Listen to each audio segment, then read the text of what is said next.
this wonderful congregation, for this year as the interim minister.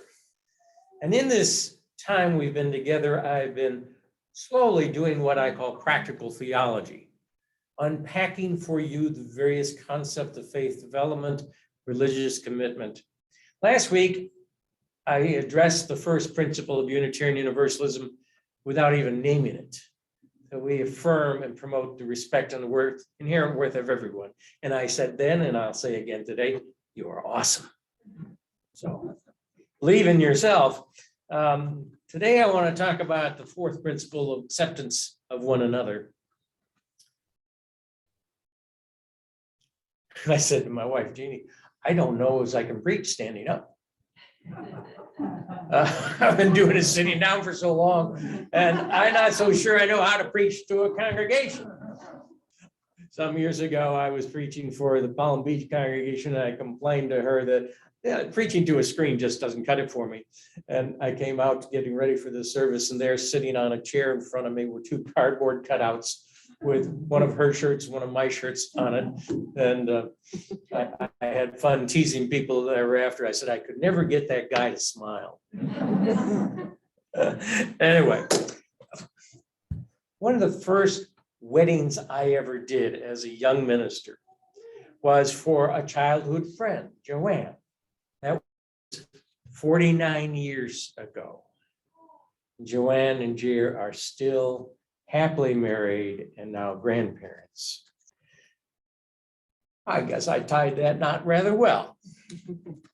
I would like to say the same of all the weddings I have had the honor to officiate, but if statistics be a thing, roughly half of them fail.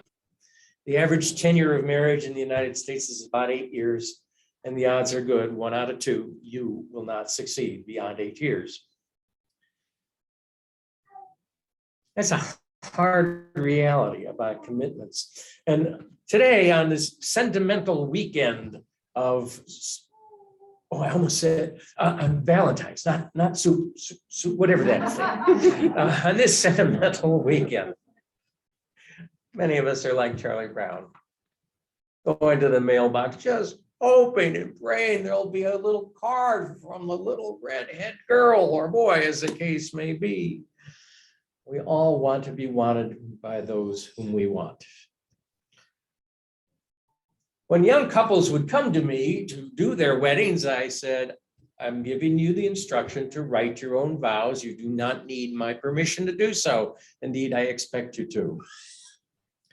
And then I said, before you go highfalutin, look at the traditional vows.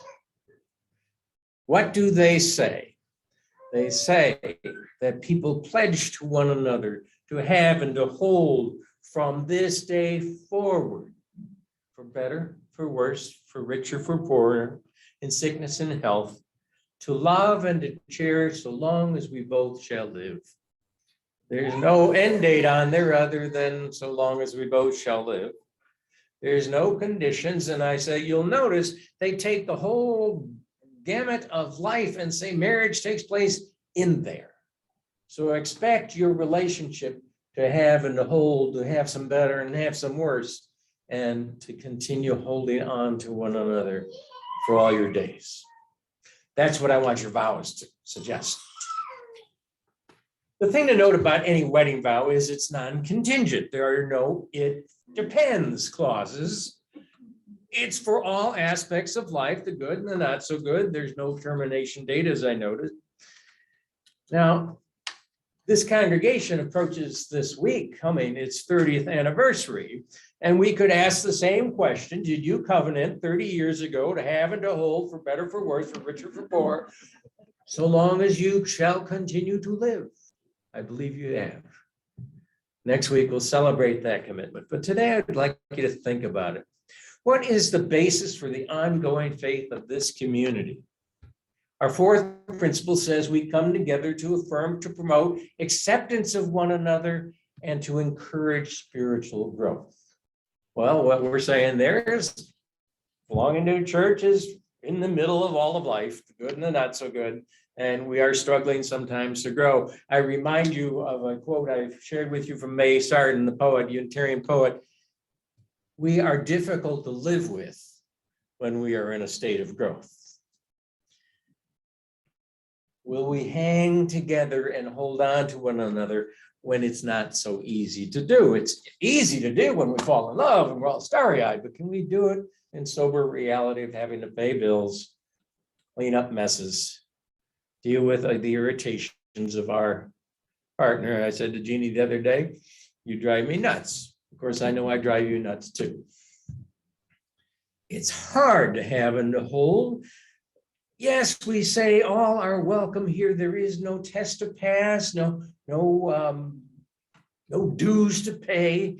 We just want you to join in and participate with all of you, the whole of you. Come whoever you are, however you are, and we're going to try to hold it all together. Like family churches where we have to take you in, period. No ifs, ands, nor buts.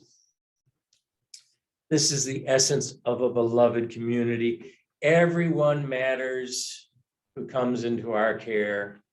Everyone counts. We're in it for the long haul. Now, let's be honest, it's not a free-for-all. There are some rules, there are some norms that we ask people to abide by. No one told you you had to, but you all came clothed this morning. And some of the things that bind us together are not arbitrary at all, but part of our core foundation. Because we all matter, we seek to make love the foundation of our faith. Because we are committed to truth, we will expect each of us to speak the truth, to live accordingly. As we learn through life, through reason and our own experience, what indeed is true. No creed, no test, but we do expect you to speak and live the truth. You will not be canceled here if you believe differently than the group norm. No one is ostracized or banished from the church for believing differently. We cherish each other's freedom to think and to act according to the dictates of one's own conscience.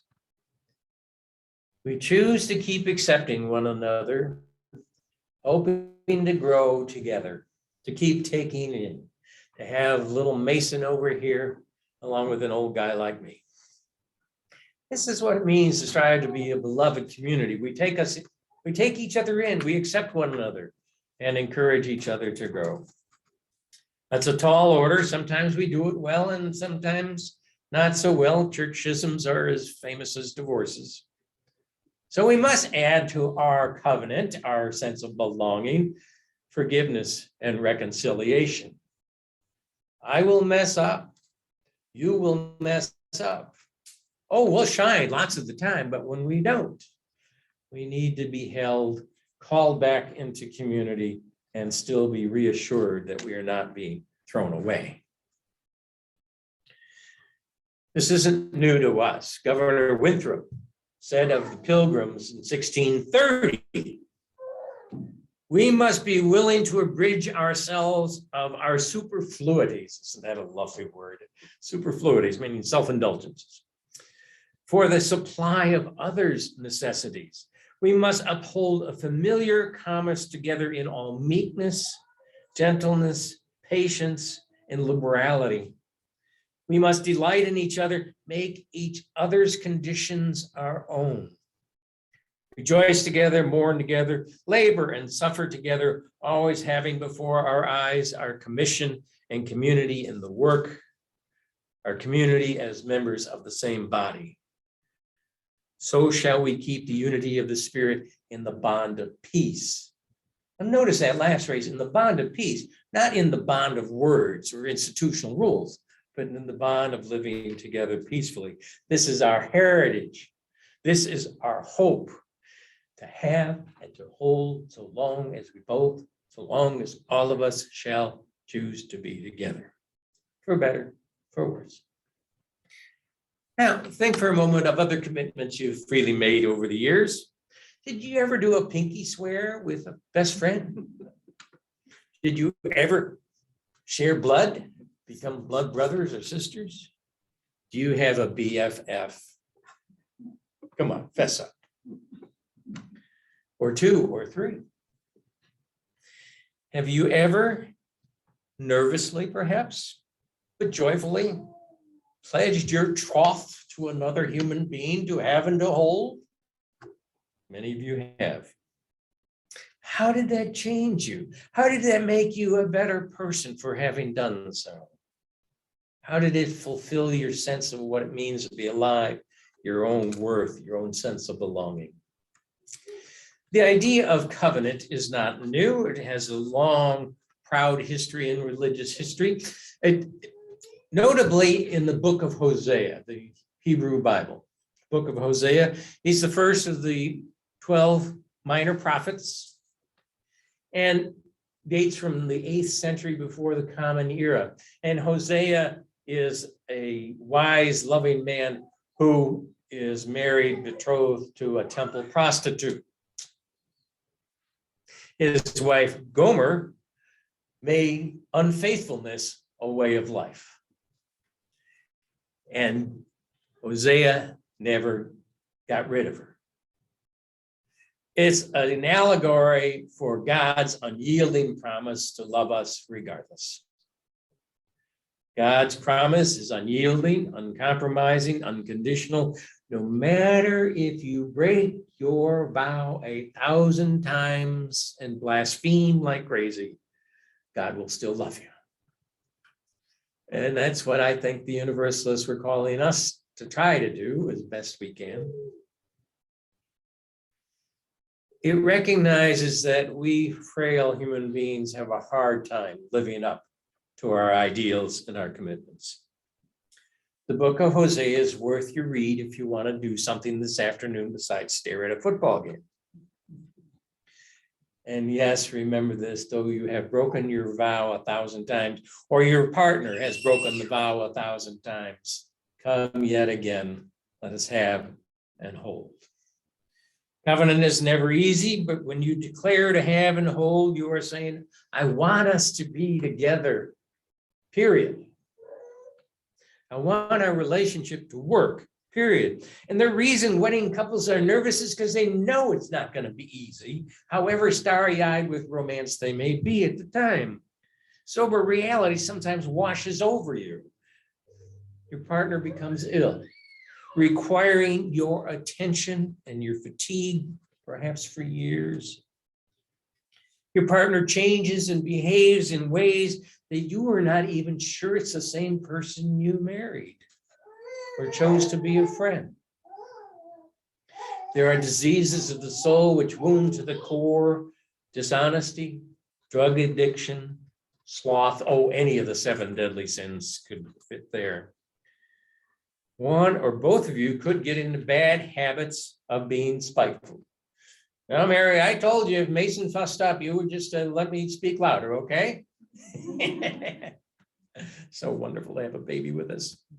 From the unconditional promise you made at your wedding vows or your pinky swear, you discover you have conditions.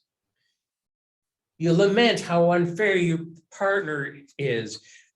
You claim that what's good for the goose must be good for the gander. Some of you might even find yourself becoming hurtful to one another. The one you love, you are deliberately hurtful to, bound together more by disdain than the love and the kindness that you brought to your relationship. Some vows just simply fade away. Partners want incompatible things. There's no longer a reason for them to be a couple in partnership. Oh, there's fights over friends who your friend should be, or profound difference about whether or not to have children, for example. You discover you're betraying your promises of loyalty, and you have to confess to your wounded partner's eyes that you have strayed in some significant way. Oh, yes, you thought the grass was greener elsewhere, but it really isn't. And of course, worst of all, you just fall totally out of love. You lose respect and consideration for your friend or your partners or your fellow church members. then you just ask to be released from your vows, or you up and leave. Sometimes, feeling unsure of a couple, I would ask them as they were planning their wedding, why are you getting married? Why not just go live together? Nobody except maybe your grandparents are going to care. I wanted them to give me a clean, honest answer about why they were getting married. And in 49 years of doing weddings, I only turned down one couple who couldn't answer the question. Well, so it goes. Here we are, 7, 8 years or so, 1 and 2 marriages will dissolve. How about friendships? How long do they last? I had a friend who argued to me quite convincingly some years ago that all relationships were purely transactional and they existed only as long as the transactions were equitable. I thought that was a real low bar, and sure enough, he walked out of our friendship when it wasn't meeting his standards, his hopes. It really was a deep wound. Theologically, Martin Buber, Jewish Hasidic teacher, once said that we human beings, as far as we know, are the only critters that can make promises or break them. Covenantal theology, curiously, takes that very seriously. Perhaps more than any other kind of way of being religious together, it recognizes our saintliness and our sinfulness, our beauty and our frailty. A theology of promising recognizes that. It sort of puts into one's consciousness, love anyone and they'll break your heart. You join a church, you haven't really become a member until the church has broken your heart at least once. And then you decide to hang in there anyway. Well, when a promise is broken, you have 2 choices: to quit or to continue holding. And this is what covenantal theology suggests, is that when it gets hard, when things are broken, you start over and pledge anew. Well, to have and to hold is tough, but it's not impossible. We can make our promises again and again. We celebrate anniversaries for that reason. We make intentional dates with our friends for lunch on a regular basis. We come to church and talk about our promises. Next week, you're going to be asked to begin making promises to the future of this ministry. And frankly, sometimes when we make our promises, we have to eat some humble pie. Our good intentions often fall short. Our Jewish friends know this, and the highest of their holy days is Yom Kippur, the Day of Atonement, in which they have to admit that the good that they would do, they did not do, and they need to make amends. Our Catholic friends are quite wise in saying you need to go to confession on a regular basis. Not only good for the soul, it's good for the community. It's part of being human to recognize your frailty, but the most important part of being in covenant is to be honest about it. Do we Unitarian Universalists have such practices? We don't even do corporate confession, let alone private confession. If you go through our hymn book, you will find very few references, like 2, to the word forgiveness. I think that's that Unitarian hubris about onward and upward forever and ever. We don't want to admit that maybe we're as frail as anybody else, but we are. Now, it's not my goal to have you squirming with some embarrassment today as you think about, oh my goodness. No, don't go there. Just accept that you're a human being. Welcome to Club Human is one of my most favorite phrases. When things just don't work the way we thought they were, well, welcome to Club Human. But what I want to do is ask you to remind yourself of the commitments you have made and are making. Do so knowing that they're difficult to keep, but make them anyway. And for this church community, make your commitments here. From time to time, as it were, we have to sort of re-up. Church anniversaries are a good time to re-up, so you'll be asked to make new commitments to time, talent, and treasure starting next week. So what are you committing yourself to? Well, I hope it would be the values of the Free Church, that you would make a promise to walk together in all the ways of life to discover the divine truth as we are so blessed to receive. More personally, more directly, I impinged, and forgive me, Lenore, I didn't ask permission in advance. I asked Lenore, what was the founding principle? Lenore was one of the church founders.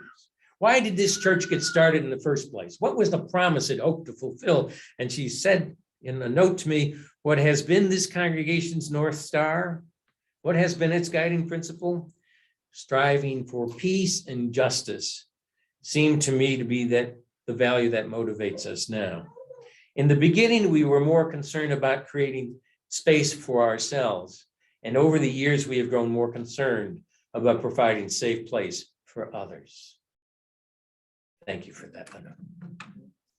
This is what you join, what you commit to, is creating a safe place of acceptance for yourself and a safe place of acceptance for others, and together to continue to grow. Yes, this is a congregation of safety, but I like to think of, after you've come into the sanctuary, the oasis of safety, that you also hear us say, all right, out the door. A parishioner once said to me, Ken, the reason I come to church is to recharge my spiritual batteries so I can go out those doors and have at the battle world one more time. As you can tell, that stayed with me. That was more than 30 years ago that it was said to me. It's important to remind ourselves from time to time what matters. What will recharge your spiritual battery in your relationships, one to another, friends, marriage, work, church? What will allow you to have at it, to have and to hold? And so I'm going to ask you this morning to reflect on the promises you have made and are making. We're going to have a little ritual after this beautiful hymn about forgiveness, of affirming our commitments or renewing them, at least to ourselves. We're going to pass out paper hearts here in the congregation, in the chancel here. We're going to pass out Hershey kisses, so you know that you are awesome. Those of you at home, sorry, I have no way to send you kisses, but well, all right, there you go. And you are awesome. But take a moment during this musical reflection to think about it and find a short way. It could be a name, long sentences. I promise to renew my love and commitment to, and then just the name. That's all. And if you want to put the church in there in some way, that's fine too. But I really want you to think about using Valentine's Day, this sentimental day, of reminding people that you care for one another, that you will commit to one another as well. You may have broken those vows 1,000 times, but the good news is you can keep on making them. So please do. Now let us listen to this gorgeous piece of music and we'll come back to our